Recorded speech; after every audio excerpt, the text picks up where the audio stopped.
काल करे सो आज कर, आज करे सो अब। आपको भी लगता है कि हमारी लाइफ में हम बहुत सारे काम ऐसे स्किप करते रहते हैं, टालते रहते हैं। हाँ, बाद में कर लेंगे, कल कर लेंगे, ऐसे कर कर के हम बहुत सारे काम टालते हैं और वो फिर भूल जाते हैं या तो फिर वो काम होता ही नहीं है और सारे काम बिगड़ जाते हैं। Hey guys, this is Devika with a wonderful thought and a beautiful message. हमारी लाइफ में पंक्चुअलिटी, समय पे काम करना, समय के अनुसार काम करना कितना ज़रूरी है। समयबद्धता, पंक्चुअलिटी कितनी ज़रूरी है हमारी लाइफ में, वो आज हम समझते हैं। तो चलो एक ब्यूटीफुल स्टोरी से इसे समझते हैं, कछुए और खरगोश की। हाँ, आप ये सोच रहे होगे कि ये तो कछुए और खरगोश वाली तो हमने सुनी है, खरगोश आगे चला जाता है, सो जाता है, फिर कछुआ जीत जाता है। ये वो नहीं है, ये पंक्चुअलिटी पे है। एक कछुआ और खरगोश की स्टोरी है। दोनों जंगल में एक दिन दोनों के बीच कंपटीशन हुआ कि कौन सबसे अच्छा केक बनाएगा, और जो सबसे अच्छा केक बनाएगा उसे बहुत बड़ा गिफ्ट मिलेगा, बहुत अच्छा प्राइज़ मिलेगा। तो कछुआ और खरगोश दोनों काफ़ी एक्साइटेड थे।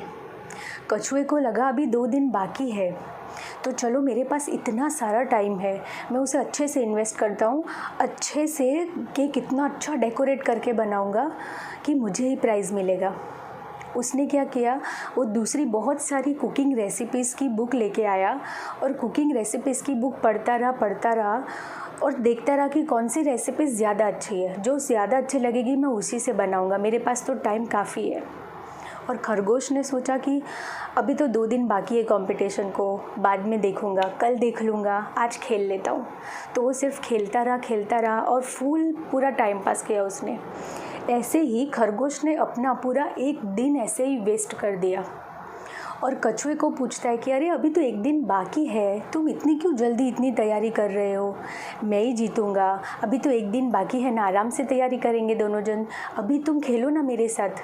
तो कछुए ने बोला नहीं, मुझे अच्छा केक बनाना है, तो अच्छे डेकोरेशन के लिए मुझे टाइम भी चाहिए, उतना अच्छे से डेकोरेट करना है, तुम खेलो, मुझे तो केक की तैयारी करनी है, मुझे पढ़ना है और उस हिसाब से मुझे अच्छे से डेकोरेट करना है।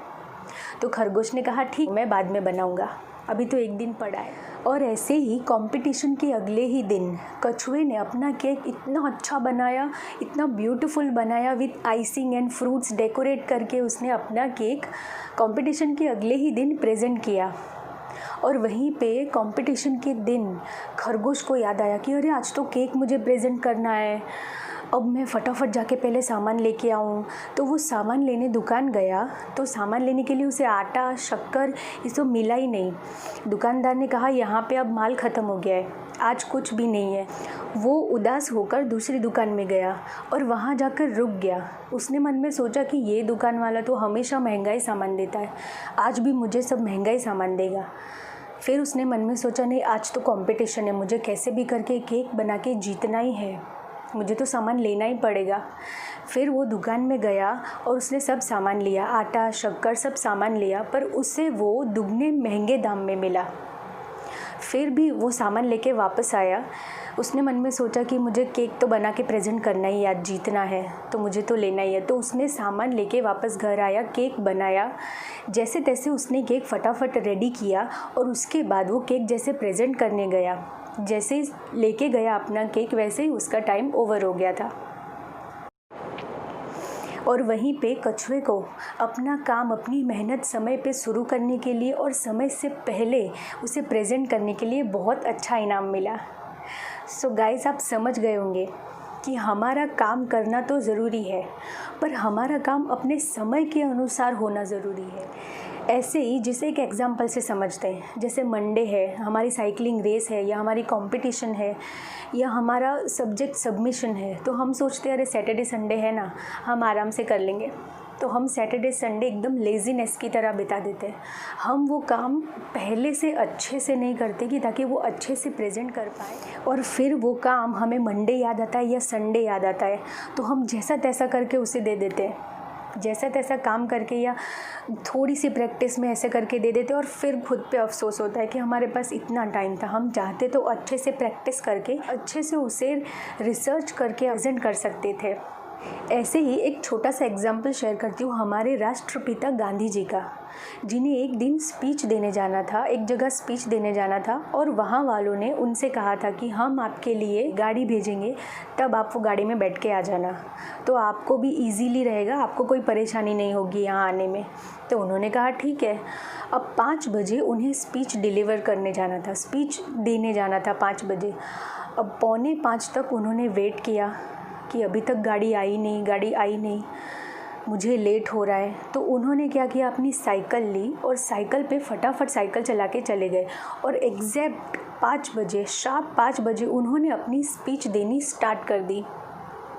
स्पीच ख़त्म होने के बाद जब उनका सेशन ख़त्म हुआ, उसके बाद उन्होंने जिन्होंने बुलाया था उन्होंने उनसे माफ़ी मांगी कि हमें माफ़ कर दीजिए, हमने ही आपको बुलाया पर हम ही आपको लेने के लिए लेट हो गए। तो उन्होंने कहा हमें हमेशा समय की कदर करनी चाहिए, जैसे क्लॉक चलती है कभी नहीं रुकती, तो हमें भी कभी नहीं रुकना चाहिए। अगर हम हर काम टाइम से करेंगे तो हम आगे बढ़ेंगे, उसी तरह कभी किसी काम में फेल नहीं होंगे। अगर टाइम का ख्याल रखेंगे, पंक्चुअल रहेंगे तो कभी फेल नहीं होंगे। So guys, to increase your value and to be successful in life, punctuality is a must. Punctuality बहुत ज़रूरी है। जितने भी जो सफल लोग हैं, जो आगे बढ़े हैं, उन्होंने अपने समय का ध्यान रखा है, अपने समय के अनुसार काम किया है, इसीलिए उनका नाम हुआ है और इसीलिए वो आगे बढ़े हैं, जिन्हें हम याद रखते हैं। So guys, see you in next video. I hope you like the video. Till then, stay happy and stay punctual.